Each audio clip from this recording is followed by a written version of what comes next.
Moving to the next part of the session, we have with us Dr. Dinesh Arora, the former Deputy CEO of the Ayushman Bharat Yojana, the flagship program from the Prime Minister's office. And at the beginning of this program, I do have to say, whatever your problem is, the answer does not lie in the fridge. And we all know that the pandemic has opened our eyes and thoughts to a new world, which is more to do with self-care and how we perceive fitness in the race for life and in doing what we all were. Health was one area which was left behind. And if we look at what the CBSE or our boards have been doing in the past 2 or 3 years with the rolling out of the HPE program, the health and physical education programs, with the advocacy of yoga in schools, I feel that we were slowly moving in the right direction. And this is perhaps yet another step as we move towards a healthier, fitter India, with medicine acquiring a more preventive approach rather than a curative one. But I think to talk more about this, the better person would be Dr. Dinesh Arora. Thank you for joining us. And over to you in the limited time capsule of 15 minutes or maybe less that we have. And we really look forward to hearing from you. Thank you so much. And I wonder, there was a bell in between. This bell means that we are crossing the time, right? Well, this was the first time we've heard it during the whole program, so maybe incidental. Let me begin with congratulating Dr. Sudha and the whole NPSC team. I found the agenda so enriching, and I could join the later half when Ms. Aditi was describing the summary of the finding. That was so impressive. I think congratulations to these in tough times in a virtual mode. You've done it so well with such big participation. I was also scrolling through the whole screen and wondering who are there. And I was, thanks to Dr. Sudhir, I think he was the only, and me and he are the only from the men's section here. So the majority were from the fair section. I wonder, presently at Johns Hopkins, we should conduct some study if the fair sex is actually the better in teaching and as principals. So that will be my next study agenda at Johns Hopkins, because I was so impressed with that. Thirdly, I was wondering, when Dr. Sudha asked me to speak, what should I speak? Being a health professional, health expert, what should I speak on education and all? I tried to compile a certain slides, but I will be happy to answer any queries on the pandemic, on the vaccinations, anything regarding the health issues. I can answer anything, any of the queries from you. But can we move forward? Who is presenting the slides? Yeah, thanks. Right. Can we move forward, please? So I think there were school closures we had about 2 years, and it led to, I think, the first 4 things. Can you go first 4 things? Interrupted learning, confusion and stress among teachers, parents, children.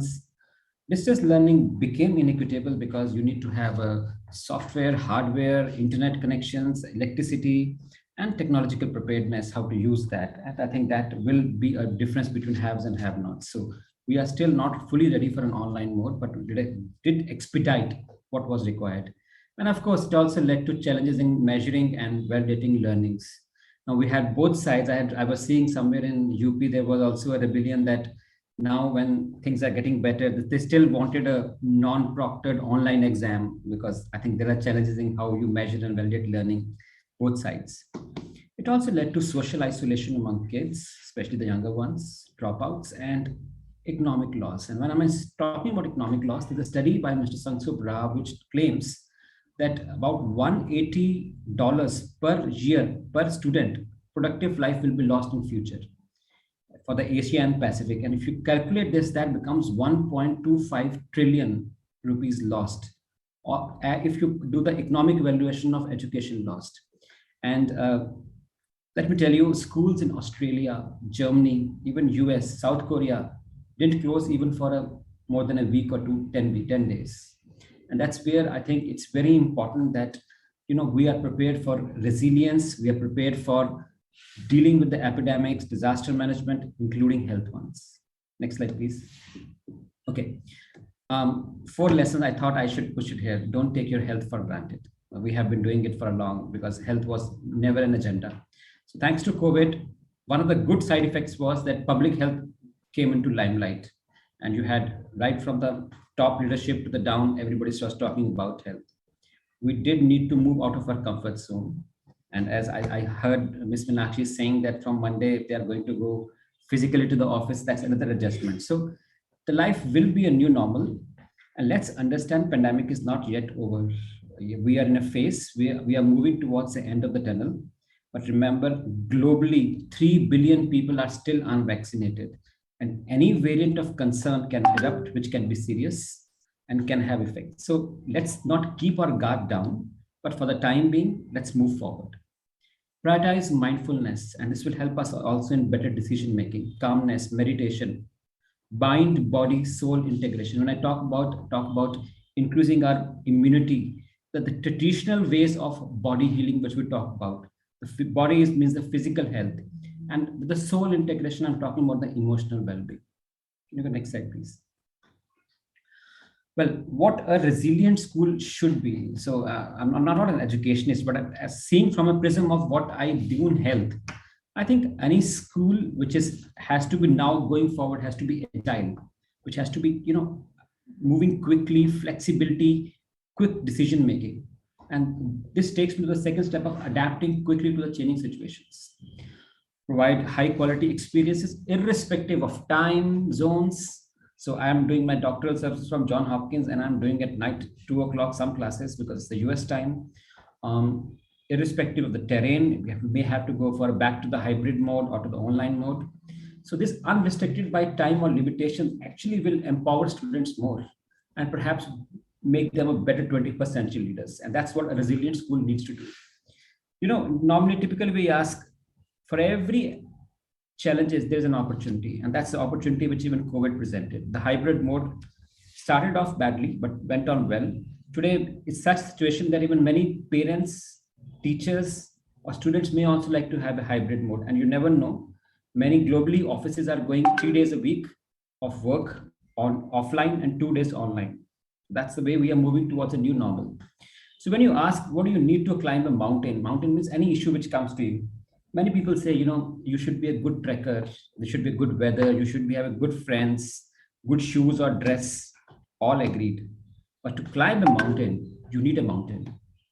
And that mountain this time was pandemic COVID, which we need to climb whatsoever, however it was. It was. But then we need to win over it. And we are perhaps moving towards that. Next slide.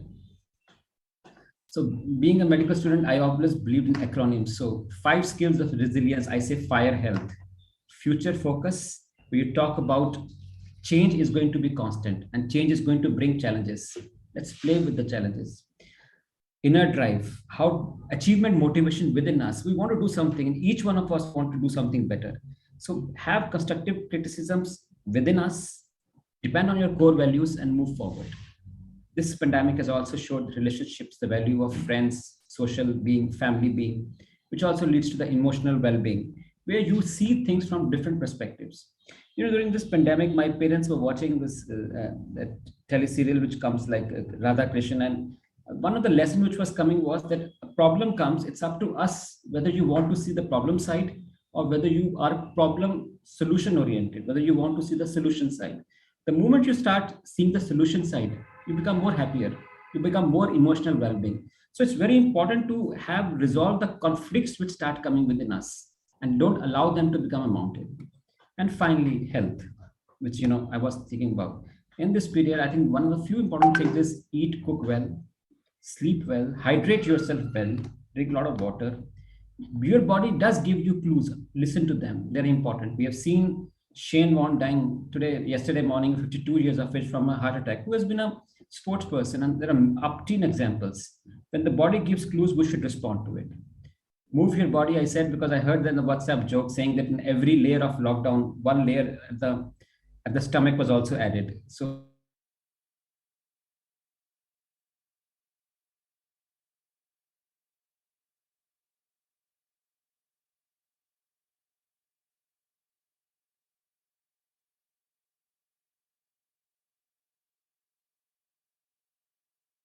could be some lessons when the health is going digital, the wellness is going digital. There are some lessons for us for education also. From paper, this is how the health records were stored in the West in 70s, 80s. Perhaps this is still in somewhere in India also still done.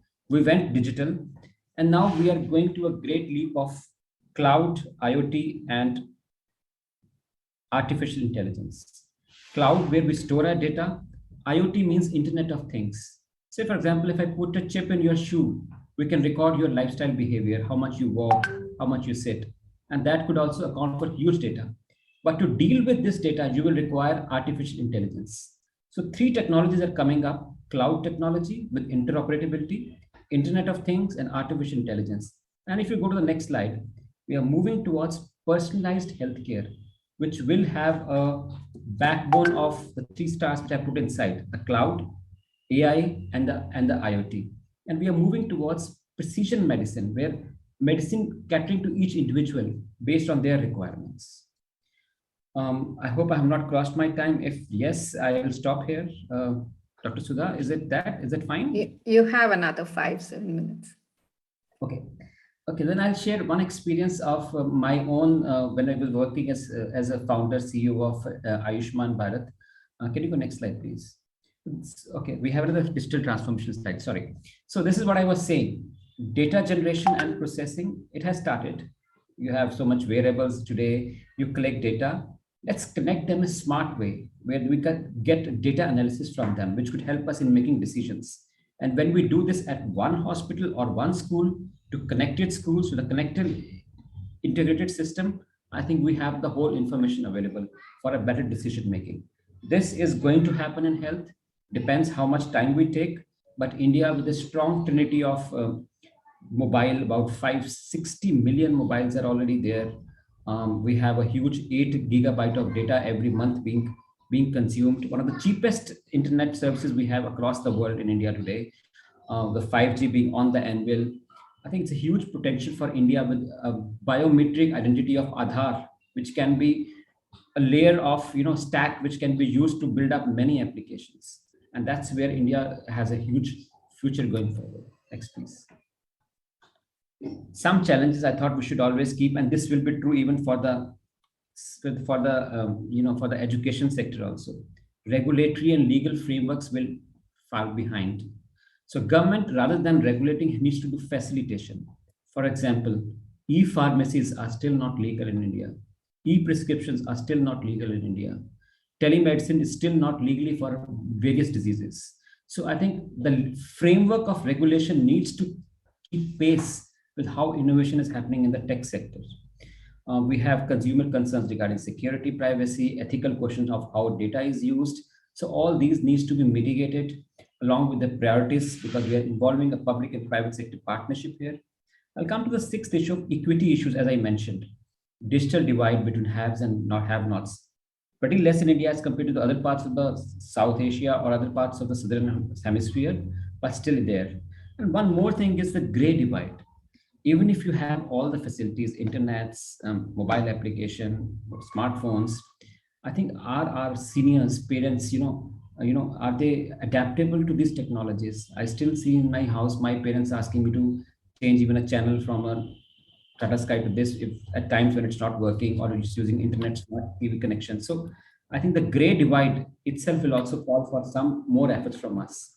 And we talk about data here, talk about two issues here: interoperability. The data should talk to each other, and also perhaps the FHIR, the fragmented FHIR, the fast health interoperable resources, or standardization of how information should be shared. Next slide, please. 2 slides on my experience on PMJY. I don't know how many of you are aware of Ayushman Bharat Pradhan Mantri Jan Arogya Yojana. It's the world's largest health insurance scheme. 550 million citizens covered. I think this is more than the population of US, Canada, Mexico combined, or Europe combined. So every family gets 5 lakh rupees per year for their hospital expenses. It's an end-to-end IT enabled, no paper, no cash, seamlessly. All transactions happen on the internet. You just need your thumb biometric identification to identify yourself.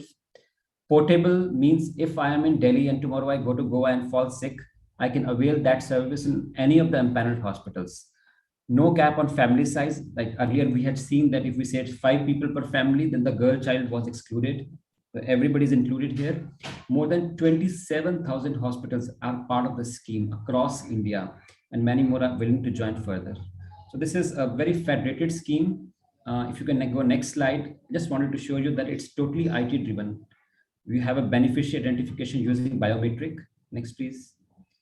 The treatment patient is hospitalized based on the electronic record generated by the doctor. All the insurance procedures happen online. And finally, the patient is discharged. Nothing to pay for them if they are part of the scheme. This is right now for the bottom 40% of the country. We are also working, the government is also working with this, talking about the missing middle, how to include them. So IT, I believe, is a great enabler. But let me also tell you something here, that I don't believe that digital systems are going to replace physical systems. I normally give this example always saying that if in the night 2 a.m. somebody gets some symptoms, say vomiting, what should you do? Today, if 2 a.m. you get vomiting, what do you do? I don't know whether you have a courage to disturb your family friend doctor to talk to them. Perhaps you will Google or take some medicine if it's available at home. If not, send somebody near AIMS to get that medicine picked up from the open store. But imagine if you had a helpline number, multilingual, attended by a nurse. You give a call from your registered number. It picks your number, address, name, takes you back and says, "Sir, we have recorded your this. Please tell us your, say, blood pressure. If you can take it and take this medicine. In half an hour, if you don't recover, an ambulance is coming and this is the hospital you are going. And we have informed the hospital that you will be coming there. And if you need, I can escalate this to a specialist to talk to you right now. If you recover well in half an hour, next stage, please will book your appointment at 11 a.m. at this hospital. We have got your GPS coordinates and an ambulance will come there to pick you up at 10:30 a.m. That's what I think a digital could do. But that doesn't mean you don't need a doctor, you don't need a nurse, you don't need a hospital. It's going to be an enabler for services for efficiency, transparency, accountability. And both needs to be complement to each other. And this is what I believe, even when we are going hybrid, when we are going online, when I'm talking about e-learning, it's going to be a hybrid. It's going to be more efficient, transparent, accountable, but not replacing the physical systems. I'll stop here and open to any questions. Thank you. We have no questions. Thank you, Dr. Arora, for taking care of the time and giving us a whirlwind trip of what is happening on the health scenario in the country. It really fills me personally with hope and optimism that there is a rudimentary social security system which is developing, and it's going to change the landscape in a very, very positive way in the times to come, something we cannot see now. And education and empowerment are very, very lofty goals and mansions, and these cannot be built with shaky foundations. And so if we have to get anywhere, we have to first of all strengthen the foundation, which is health and fitness. Thank you for joining us. We really are very, very grateful. And I, on behalf of Team NPSC, would like to extend a very, very warm and hearty thanks to you. And over to our Master of Ceremonies, Ritu. Thank you once again. Thank you, ma'am, for moderating the session.